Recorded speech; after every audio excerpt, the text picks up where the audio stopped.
Hi, everybody. Hey, Steve. Have you heard of the Fergie Remix Challenge? Yes.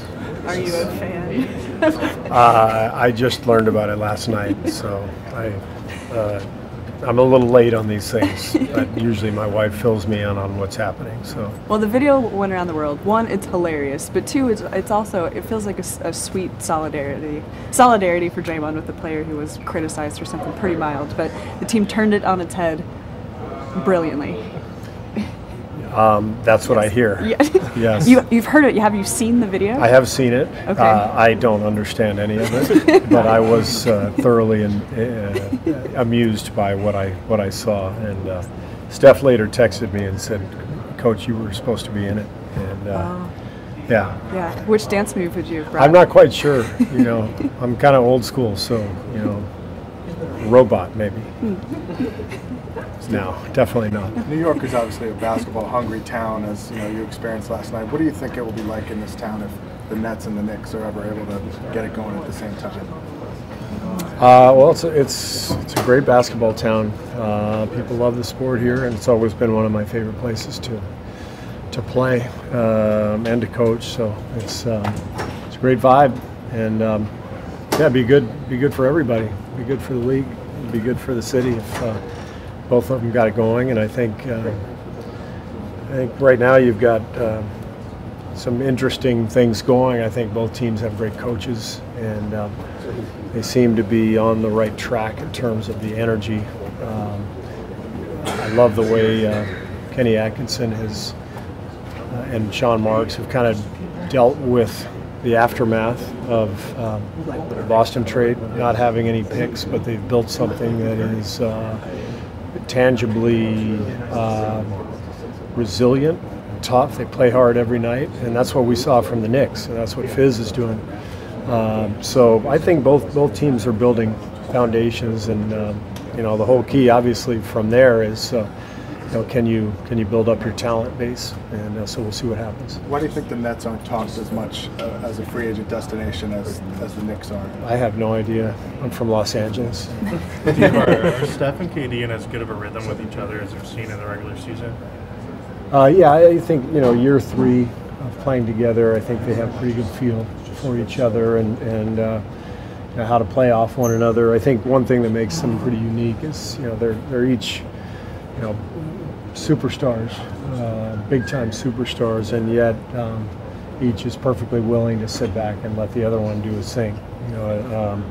That kind of unselfish nature comes so easily to them, and it's a dramatic dynamic for our team when you have that, when nobody is feeling upset that it's not their night, when they're actually feeling the opposite. They're encouraging the other guy to go nuts and feeding him the ball.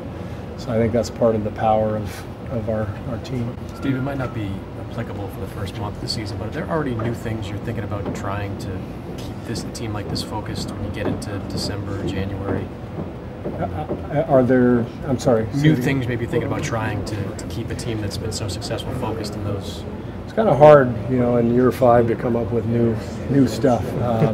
So we just try to focus on keeping this fun and interesting, and enjoying the process. Reminding our guys this doesn't last forever, and we should enjoy it while it's going on. And I think they're doing that. We're well aware this is a special era that we're in, a special time. And we're lucky to be part of it. Does having new guys that haven't won, guys like Jerebko or DeMarcus when he starts playing, does that help? Having hungry guys. Yeah, it always does. I think there's always a motivation to help new guys or young guys get their first ring, and it was that way when I was a player in Chicago and San Antonio. It's that way now with this team. There's always new motivation each year. Do you feel a different energy from your players when you play at the Garden? Yeah, there's a different energy. There's a different vibe in there. It's a wonderful place to play. Steve, before the season started, you said one of the things you were concerned about was having these young bigs thrust into more important roles and having to, direct the defense and be the last line of defense. Like, now that you're, a week and a bit. And like, how do you think that is all going? They're doing great. I'm thrilled with Loon, DJ, and Jordan. You know, Loon is like a 10-year vet out there. He's so smart. He's in the right place every time. He makes really important plays for us. And Jordan and DJ are both so athletic and so fast. And so the trick with them is continuing to corral that talent, understand where they can make an impact on the game. But I'm really excited about all three of them. Coach, winning never gets old, but you know, going back to the finals year after year is a physical and emotional drain on you and the squad. How much and how important is it going to be to integrate Boogie into this when he comes back off injury? Well, we're looking forward to getting DeMarcus back, and he will add a different dimension to our team that we haven't had in terms of you know, a dominant low post guy and a guy who can step out and shoot threes from that center position. So I think he'll be a big help, and the guys like him. You know, they enjoy playing with him and being around him. And it'll change the dynamic for sure. It'll be interesting. Have you gotten a chance to talk to DeMarcus about last night? Or? Not yet. I'm planning on it. What's most impressed you about Alfonso really this season? He's just fearless. You know, he's long and athletic. He's good rebounder. Gets us extra possessions. But what I like is he doesn't hesitate to shoot the ball when he's open. And hit a big three last night. Made a couple of big plays for us late in the third quarter to help us find some traction in the game. But he's a really good young player. We're excited. Yeah, Alfonso was out there. So far on film, I'm sorry? What have you seen of the Nets so far, watching on film? I haven't watched him yet. Honestly, I haven't seen him. I know they gave New Orleans fits last night and lost a close one. I'm planning on watching that game later today, but I haven't seen him yet. Alfonso was part of that trusted unit that you had on the court for the third quarter when you guys started turning things around. How does a young player earn your trust, and what do you like about his fearlessness in those moments? I think if you're a young player, you have to understand that it's all about energy and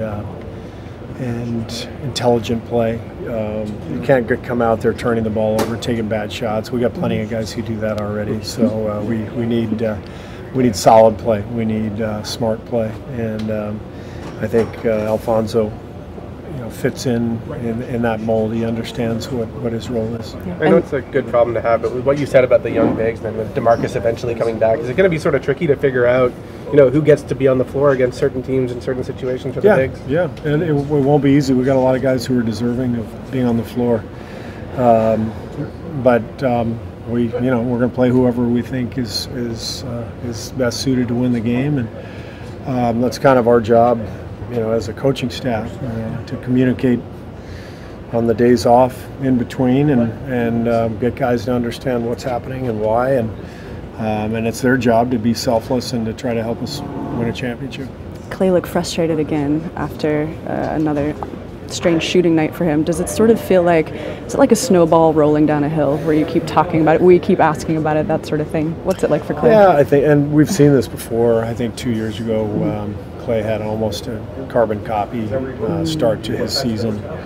So sometimes the very beginning of the year is like that, and you know, you get off to a rough start and it snowballs, and then you just kind of stop and go, yeah, all right, there's about 75 games left. So and then, you know, inevitably the dam will break and he'll start going nuts again, and it'll come for Klay. I know he's frustrated. He's probably his own biggest critic, and so he'll get it going, and we'll try to help him as best we can, but it's just the way it goes sometimes. Steve, have you gotten the sense that winning 3 in a row is a carrot for this team at all? Is what? Is it kind of a carrot for this team? No, we never talk about it. I don't. They might talk about it in the locker room, but I don't really talk about it. Last one, sorry. I was going to say, you were just waiting for the 25-point Klay quarter, basically. The more he struggles, the more do you think he's just going to bust out like he kind of busts out? It's going to happen. I think we all know. So it's a matter of finding our groove as a team. That usually helps Klay. I think searching for great shots, not just Klay, but all of us. I think last night was a case where we just came out launching and not exactly playing with a purpose. And when we do that, especially early in a game, we tend to get great shots. And if we get Klay a couple of great shots, that's probably when things are going to turn for him. Great, thanks. Thank you.